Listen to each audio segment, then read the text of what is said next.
Okey, Assalamualaikum warahmatullahi wabarakatuh dan selamat petang semua. Terima kasih kerana bersama-sama kami dalam sesi live pada hari ini. Jadi hari ini kami bersama dengan Puan Nursia Sapran, iaitu seorang pembantu pegawai farmasi di Avicenna Specialist Hospital. Dan beliau kemudian akan berkongsi dengan kita mengenai ubat-ubatan yang digunakan untuk mengawal penyakit diabetes. Seperti yang diketahui umum, ubat adalah amat penting bagi pesakit diabetes ni. Jadi bagi memastikan paras gula yang sentiasa dapat dikawal. Diabetes ni adalah sejenis penyakit kronik yang mana ia perlu dirawat bagi menghindari sebarang komplikasi, terutamanya jika paras gula berada pada tahap yang tinggi untuk tempoh yang sangat panjang. Jadi tanpa membuang masa, saya ingin menjemput Puan Nursia untuk memberikan sedikit maklumat mengenai ubat-ubatan untuk mengawal diabetes ini. Assalamualaikum Puan Nursia. Waalaikumsalam warahmatullahi Cik Syazwan. Sihat? Sihat, Alhamdulillah. Cik Syazwan sihat? Sihat, Alhamdulillah. Okey, mungkin Puan Nursia boleh nak share apa-apa maklumat tentang ubat-ubatan pada hari ini? Silakan. Itulah sekilas seawal bicara, ubat-ubatan ni kalau ikutkan memang penting lagi-lagi kepada pesakit diabetes. Okey, untuk mengawal paras gula dalam darah. Okey, ubatan pun ada pelbagai. Yang tu nanti kita akan borak, kita akan tengok. Okey, dan secara umumnya diabetes boleh dikawal. Oh, okey, boleh. Okey, diabetes boleh dikawal melalui ubat, diet, penting diet. Okey, dan yang ketiganya exercise, itu tambahan. Okey, Okey. fokus kita pada hari ini adalah ubat-ubatan. Jadi Puan Okey. boleh terangkan dengan lebih lanjut mengenai ubatan dalam rawatan diabetes ni. Okey, ubatan untuk rawatan diabetes. Baik. Pertama sekali, saya bolehlah tunjukkan slide. Okey, boleh, silakan. Okey. Terima kasih Syazwan. Terima kasih. Okey, pertama sekali saya terangkan dahulu, nama saya Nursia, saya bertugas sebagai pembantu farmasi di Avicenna Hospital Shah Alam. Okey, talk kita pada hari ini adalah dalam in conjunction untuk Hari Diabetes Sedunia yang mana akan berlangsung pada 14 hari bulan 11 nanti. Okey, jadi kalau kita tengok talk-talk sebelum ni daripada Puan Hanisa, daripada Puan Syafiqah, daripada Dr. Arif sendiri, sebenarnya berbincang, bercerita pasal obesity, pasal diabetes. Dengan satu matlamat kita nak umum tahu apa itu diabetes dan tahu bagaimana cara untuk mengelak, mengatasi dan apa rawatan dia. Okey, jadi dekat sini macam yang kita tahu,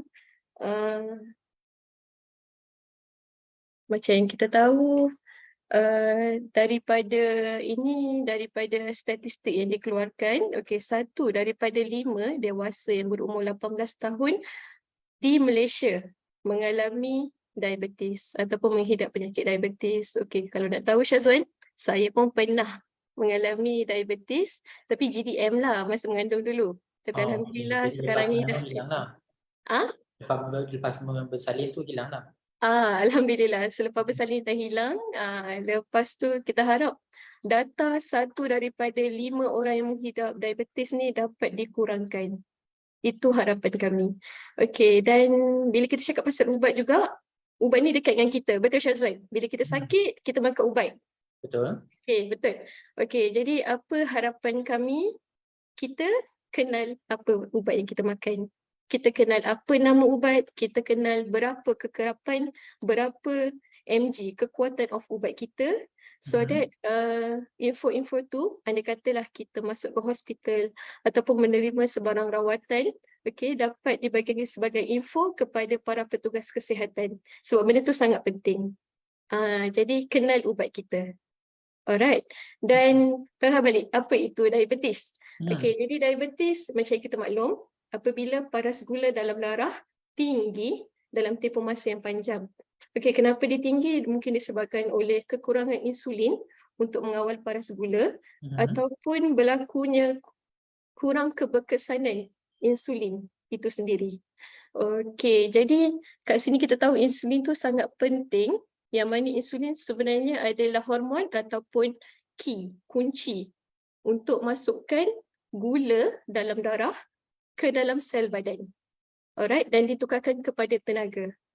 Okey, jadi kalau untuk diabetes, dia ada Mhm. pelbagai jenis, okey, tapi yang saya nak highlight dekat sini untuk type 1 dan juga type 2, type 1, type 2. Apakah ubatan yang digunakan dalam kedua-dua jenis ini? Okey, jadi kalau yang nampak dekat dalam slide saya ni, Okey. rawatan untuk type 1, okey, type 1 diabetes kebiasaannya disebabkan kegagalan pankreas untuk mengeluarkan insulin. Mhm. Jadinya rawatan mereka kita perlu tambah insulin dalam badan. Okey, macam yang kita nampak kat sini ada 3 insulin, 3 jenis insulin, Okey. rapid acting, intermediate acting dan juga long acting. Okey, saya ceritakan yang untuk rapid acting ni dia rapid, cepat. Jadi once dia masuk ke dalam badan kita, dia boleh bertindak seawal 5 ke 15 minit. Tapi ada juga brand yang mana dia akan lambat sikit 10 ke 20 minit macam tu. Okey, tapi apa pun dia berada dalam badan kita dalam jangka masa yang sekejap aja. 8 Okey. ke 6 minit, 8 ke 6 jam sahaja. Alright. Kalau nampak kat situ contohnya macam Mhm. insulin aspart, insulin Lispro, ini antara contoh-contoh untuk rapid acting insulin. Okey. Okey, lepas tu yang kedua insulin intermediate acting. Dia berada di tengah-tengah. Dia sebenarnya insulin yang digabungkan Mhm. daripada rapid dan juga long acting. Okey, kebanyakannya akan ada 30% daripada rapid dan 70% daripada long acting. Okey, contohnya dekat situ kita nampak Novomix ataupun insulin aspart plus dengan Protamine. Okey, dan yang satu lagi Humulin, Mhm. insulin injection biosintetik plus 70% insulin isofen. Okey, dan intermediate acting insulin ni bila masuk dalam badan, kita Mhm. cocok, okey, dia boleh tahan, dia bertindak ada yang seawal 10 ke 20 minit, tapi dalam kebanyakan kes 1 ke 2 jam. Okey, dan dia berada di dalam badan last for 24 hours. Ada yang kurang daripada tu, 18 Mhm. jam, tapi ada juga yang last for 24 hours, hampir 1 hari, sorry. Oh. Okey, dan for long acting, Mhm. okey, yang ni once masuk, bila long dia makan masa, Mhm. dia bertindak 1 ke 2 jam juga, lepas tu duration dia lebih daripada 24 jam. Okey, ada study yang cakap dalam 36 jam pun boleh ada kat dalam badan kita. So, long acting ni sentiasa pastikan tapi itulah dia naik tak tinggi, dia turun tu mendatar, slow and steady sahaja dia bertindak. Alright, jadi dalam kebanyakan masa doktor akan bagi rapid acting 3 kali sehari. Mhm. Okey. Contohnya kita akan ambil pada waktu makanan utama, sebelum breakfast, sebelum lunch dan juga sebelum dinner. At least 30 minit sebelum. Tapi takut kalau berlakunya hypo ataupun Mhm. gula terlalu rendah dalam darah, jadi ada juga kita sarankan untuk ambil 10 ke 15 minit sebelum makan. Okey, yang untuk insulin intermediate yang tengah-tengah Mhm. ni, okey, kebiasaannya 2 kali sehari doktor akan beri kepada pesakit, diguna pada selepas breakfast dan juga selepas dinner. Okey, dan untuk long acting, Mhm. sebelum tidur kebiasaannya sebab kita nak kawal sepanjang pesakit sedang tidur. Okey, jadi untuk pesakit type 1, doktor memang kebiasaannya akan bekalkan mereka untuk mengawal paras gula dengan menggunakan insulin-insulin ini sahaja. Okey, dan kita tengok yang untuk type 2, okey, Mhm. untuk type 2 ni jenis-jenis dia ada kat sini 7 jenis. Mhm. Banyaknya. Ah, kalau nampak kat sini Baganite, DPP4 inhibitor, Ya. SGL2, sulfonylurea, thiazolide, okey, Ya. Ah. glucagonate peptide, okey, memang banyaklah. Okey, Okey. kalau Syazwan nampak juga dekat sini, kebanyakan ubat oral ni antara dia punya dia punya apa ni, fungsi dia bertindak dalam badan dia, sama ada dia akan kurangkan glukos punya production dekat liver. Okey, untuk pengetahuan Syazwan, glukos dihasilkan, ditukarkan di liver dan pankreas dihasilkan, dan pankreas menghasilkan insulin. Okey, jadi sama ada diorang akan naikkan insulin ataupun diorang akan kurangkan production of glukos. Itu antara fungsi-fungsi ubat oral yang diberikan kepada diabetes type 2. Okey, tapi untuk awal permulaan biasanya doktor akan bagi ini, dia ada dua situasi. Bayangkan untuk situasi yang pertama, pesakit datang ke hospital sebab dah collapse. Mungkin sebab diorang terlalu hyper ataupun hypo. Okey, Okay. andai kata hyper, doktor akan beri rawatan awal, mungkin akan terus bagi Actrapid atau nama lain Novorapid yang tadi, yang insulin tadi. Okey, dan doktor akan monitor macam mana kat dalam ward. Untuk balik mungkin doktor akan bekalkan insulin. Okey, jadi itu adalah ubatan rawatan pertama untuk pesakit situasi yang pertama. Okey, untuk situasi yang kedua, okey, mungkin waktu tu pesakit tu dia buat medical check up. Okey, dan dia dapati paras gula tinggi. Jadi mungkin waktu tu doktor akan bekalkan metformin dahulu kepada dia, biguanide. Okey, sebagai rawatan awal untuk mengawal gula dalam darah dia. Boleh Syazwan. Okey, tapi kalau melalui blood test yang kemudian ataupun appointment yang next appointment tu nampak macam gula tak cantik sangat dia kawal, kemungkinan doktor mungkin akan tambah ataupun kurangkan. Kalau terlalu rendah, mungkin akan kurangkan dos ataupun kurangkan jenis of ubat. Tapi kalau masih lagi tak terkawal, doktor mungkin akan tambah. Okey, tapi kalau masih lagi tak terkawal dengan dah makan beberapa jenis oral, oral diabetic medication, kemungkinan pesakit akan kena tambah satu lagi insulin. Kiranya dia kena on 2 sekali lah, yang ni untuk type 2. Okey, type 2 dia oral sahaja, beberapa jenis. Okey, beberapa jenis of group, ataupun kalau masih lagi tak terkawal, doktor akan tambah insulin sekali. So dia kena ambil oral dan juga insulin. Okey, jadi bermaksud Okey, Syazwan. dia akan ikut tahap atau kadar diabetik pada pesakit tersebut. Dia ikut.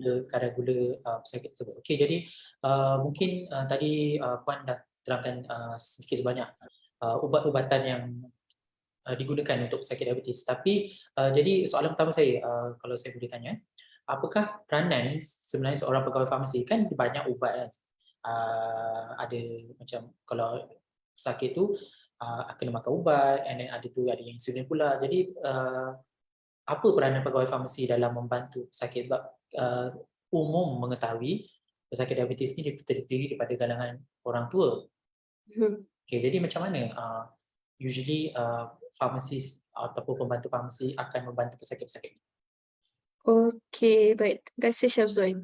Okey, jadi apa peranan kami? Kami akan membekalkan ubat yang diprescribe oleh doktor, okey, dengan dos yang betul, nama yang betul, okey, kepada pesakit, dan memberi penerangan berapa kali sehari ubat perlu dimakan, okey, sebelum ke ataupun selepas ubat tersebut perlu diambil. Andai kata insulin, bagaimana cara untuk administer ke dalam badan, macam mana cara penjagaan of insulin, dan di mana yang perlu didispose insulin tersebut. Contoh macam flex pen, buang kat mana, jarum dia buang kat mana. Okey, jadi dan satu lagi, kalau ada berlaku macam keterlebihan of dosage, contohnya ini dah sampai dekat maksimum level ubat metformin contohnya, jadi kita akan counter check balik dengan doktor sama ada is it reasonable ataupun tak. Itu antara peranan kami. Okey, jadi soalan kedua. Okey. Okey, diabetes ni ada type 1, type 2. Okey, jadi type 2 tu kita Ada tahu lagi beberapa jenis yang lain? yang maksudnya yang kita masukkan Ha? sekarang adalah type 1 dan type 2 yang kita bincangkan sekarang. Okey, Tapi untuk type 1, memang sudah jelaslah rawatannya hanya insulin. betul. Okey, tapi untuk type 2 ni jadi rawatannya adalah mengenai ubat. Jadi kalau yang tadi Puan Siah, telah jelaskan ada pelbagai jenis ubat, ada 7 jenis yang nampak ni. Okey. Jadi kan, selalunya kalau pesakit yang baru, didiagnose, selalunya ubat apa yang, okey farmasi dah tahulah mesti kalau dia baru diagnose mesti new patient, mesti ubat ni yang akan digunakan oleh doktor. Ada certain ubat ke yang akan dimulakan dulu ke macam mana? Okey, terima kasih Syazwan. Macam yang tadi Mhm, saya ada ceritakan, ada mhm, 2 situasi. Okey, untuk situasi yang pertama, tahu-tahu pesakit tu collapse. Okey, okey. bila kita cek mungkin kandungan gula terlalu tinggi dalam darah. Hmm, Okey, kebiasaannya doktor akan beri insulin untuk reduce the blood sugar level. Okey, kemudian untuk balik ataupun untuk, discharge, kemungkinan doktor akan sambung sekali lagi dengan insulin atau okey. mungkin tambahan beberapa oral yang lain. Mhm, Okey, tapi kalau dia punya bacaan cantik, dia kawal gula dengan baik, penambahan ataupun penolakan ubat iaitu semua atas rujukan doktor, atas kaunseling doktor.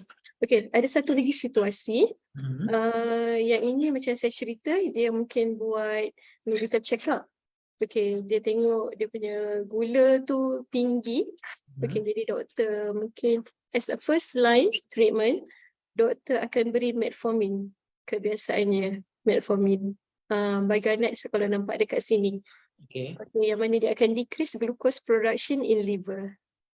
Okey, itu biasa ubatan awalan yang akan diberi kepada pesakit baru didiagnose, diabetes mellitus. Oh, okey. Alright. Okey, jadi kan selalunya kita tahu yang diabetes ni adalah penyakit kronik. Jadi penyakit yang jangka masa yang panjang. Okey. Okey, Jadi ubat pun mestilah jangka masa yang panjang.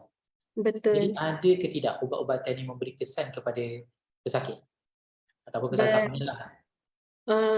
okey. Mhm. Semua ubat memberi kesan kepada Okey. pesakit, Mhm. okey, tapi apa yang kita boleh nasihatkan Ya. para pesakit kita sentiasa datang berjumpa dengan doktor paling tidak 3 ke 4 bulan macam tu, okey, Mhm. untuk melakukan blood test. Jadi dekat situ doktor akan tahu, mungkin doktor akan buat juga beberapa test yang lain, contohnya renal test, ren renal kit, hepatic test, okey.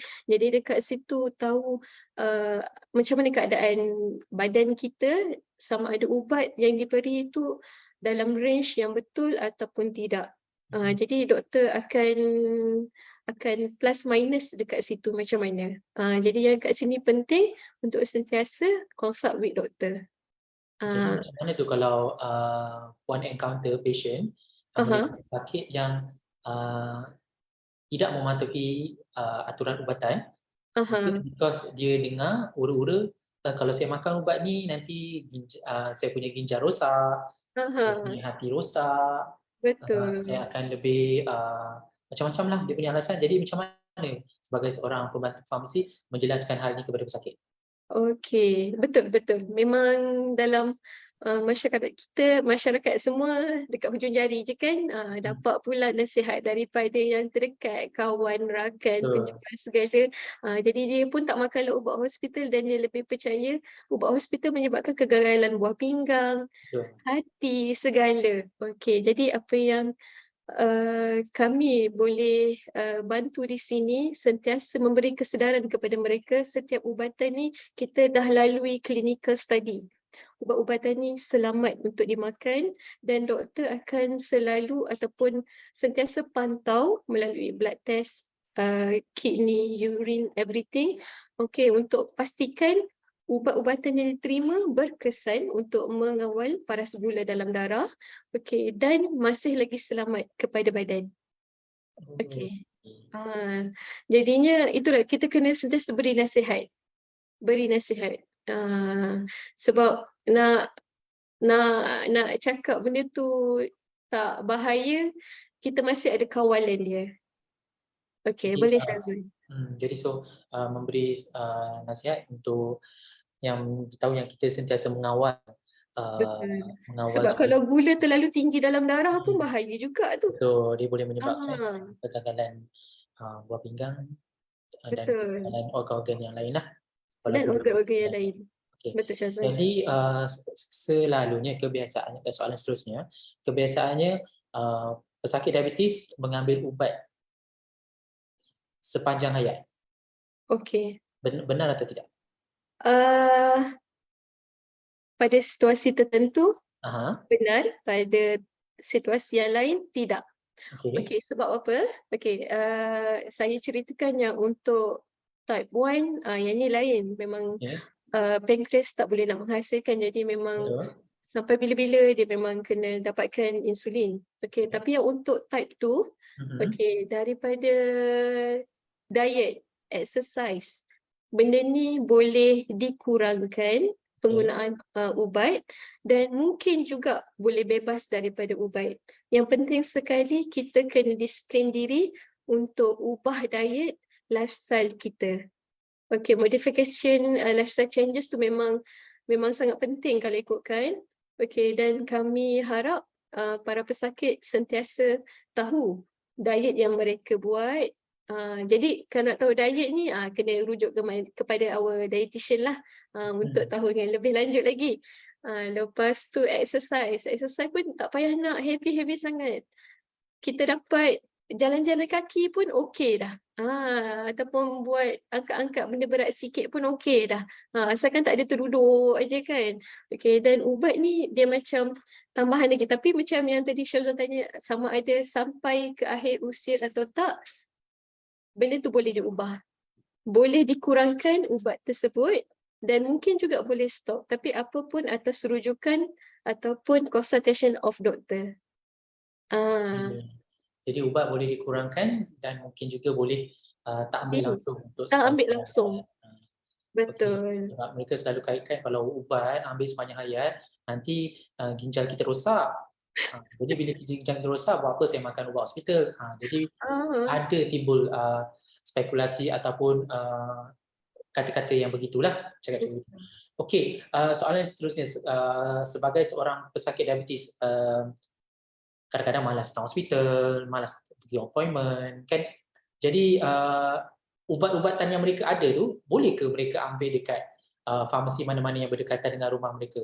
You know, tanpa ada prescription, diorang just kata, saya dah biasa ambil ubat ni, lepas tu farmasis di retail pharmacy, dia akan terus keluarkan ubat tu dan adakah boleh? Ataupun adakah benda tu selamat? Since kita uh, betul bercakap tentang keselamatan ubat pada pesakit. okey, baik.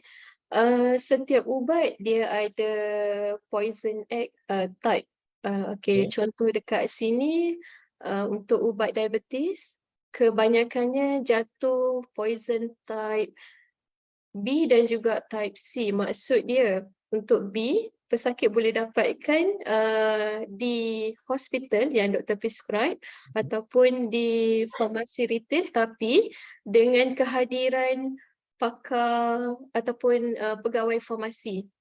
Okey. okey. Kalau tak ada pegawai farmasi, memang tak boleh dapatkan ubat-ubatan ni. Okey. Dan yang untuk kategori C pula, yang tu memang doktor sahaja yang boleh prescribe ubat-ubat ni. Jadi, kalau pesakit nak beli ubat tanpa preskripsi di mana-mana farmasi retail, kalau ikutkan tak boleh. Tapi tu lah, macam saya cakap, ada yang B punya, jenis B punya, yang Mhm. itu kalau ada pegawai farmasi, boleh lagi. Okey. Okey. Yelah Ah, sometimes kan kalau orang-orang tua kan mereka kalau nak lebih tunggu doktor senang tu sebab sampai dekat kan. lebih senang. So sampai kalau nak tunggu doktor tu sampai berjam-jam, belum lagi menunggu giliran untuk mendapatkan ubat. Jadi mungkin Betul. lebih senang kata, okey saya dah makan ubat ni, dah 6 bulan dah sama je, so better saya beli ubat yang sama di farmasi yang berdekatan. Okey, Jadi tapi contohnya satu benda Syazwan, hmm, kalau nak selalu beli ubat dekat farmasi retail, okey. kami nasihatkanlah dalam 3 ke 4 bulan datanglah jumpa balik dengan doktor untuk doktor review balik blood test everything sama ada ubat-ubatan tu sesuai lagi ataupun tidak. Jadi kami akan nasihat untuk datang consult with doktor 3 ke 4 bulan macam tu. Okey, so jadi Ah, lebih baiklah mereka mendapatkan ubatan tu dengan konsultasi doktor lah. Dengan konsultasi doktor, betul. Okey. Nak beli kat luar boleh tanpa preskripsi macam susah sikit lah sebab tak semua ubat tu bawah B, banyaknya C. Alright. Okey, Jadi soalan yang terakhir ni, okey. pesakit diabetes, dia senang mendapat apa tu, bacaan gula yang tinggi. Perlu ke mereka kalau dah ambil ubat, dah ambil insulin, lepas tu dia dengar pula cakap-cakap kawan ataupun cakap-cakap ahli keluarga, awak kena ambil suplemen ni. Jadi suplemen, adakah ia termasuk dalam akta kawalan ubat ataupun yang boleh diberikan suka hati ataupun dia boleh dibeli secara secara meluas di pasaran? Jadi nasihat daripada seorang pembantu farmasi, adakah ada suplemen yang baik untuk pesakit diabetes ni? Komen daripada Puan Sia. Okey, baik Syazwan. Yang saya maklum, untuk penyakit diabetes masih tak ada suplemen untuk mengurangkan paras gula dalam darah. Okey, tapi ada kadang-kadang ni untuk pesakit yang mana sampai keadaan kebas, maksudnya sistem saraf dia terganggu Okey. disebabkan paras gula yang tinggi ni lah kan uncontrol. Okey, jadinya untuk rawat macam contoh kebas segala ataupun sistem saraf, kita boleh cadangkan kepada para pesakit untuk dapatkan any vitamin B, contohnya macam Okey. mecobalamin, okey, ataupun vitamin B6, B12, okey, gabungan-gabungan yang macam tu untuk meningkatkan respon sistem saraf mereka. Tapi itulah, untuk rawat diabetes tak ada. Ini lebih kepada untuk kurangkan simptom gangguan sistem saraf yang mereka alami sahaja. Oh, jadi farmasi selalunya akan mencadangkanlah vitamin-vitamin yang mana yang sesuai, Betul. apa tu, yang berbentuk tablet. Jadi tak adalah macam mereka ni kan kebanyakan ada yang di luar pasaran sana mereka mewawarkan yang certain produk ataupun minuman yang boleh menurunkan kadar gula tanpa perlu mengambil ubat-ubatan.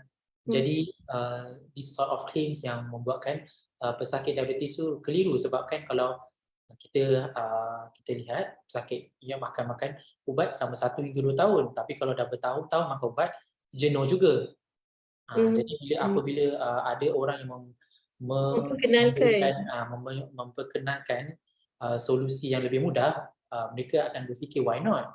Jadi jawapannya tidak adalah suplemen yang untuk Tidak ada satu suplemen untuk merawat diabetes ni. untuk Okey. merawat diabetes. Betul Syazwan. Okey, masa kita dah tamat. Jadi banyak informasi yang kita dapatkan mengenai ubat-ubatan untuk mengawal penyakit diabetes ini dan saya mengucapkan terima kasih banyak kepada Puan Nursiah kerana bersama-sama kami untuk menerangkan kepada masyarakat, kepada umum mengenai ubat-ubatan yang ada untuk mereka mengawal untuk mengawal penyakit diabetes.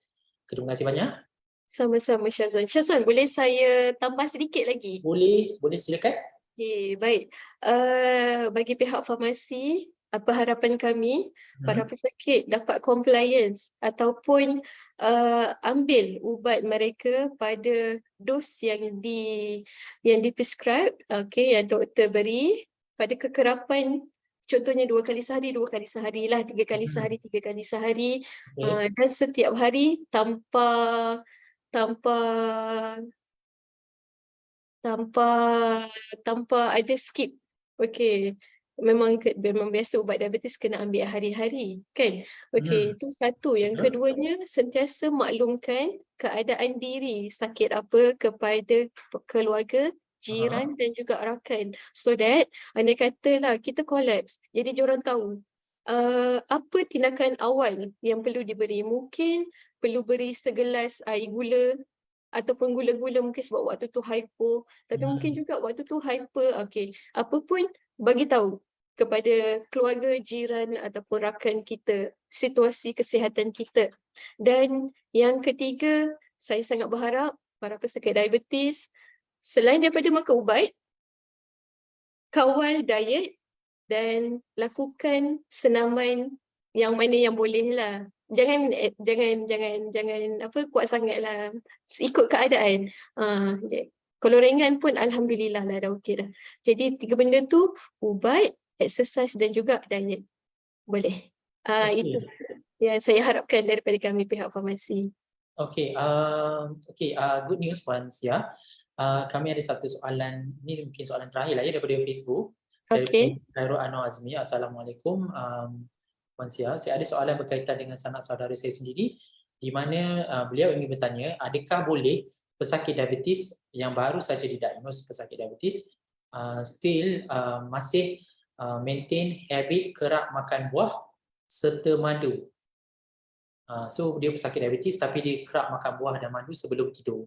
Jadi saya rasa apakah nasihat lain atau alternatif bagi menggantikan nutrisi dari buah tersebut?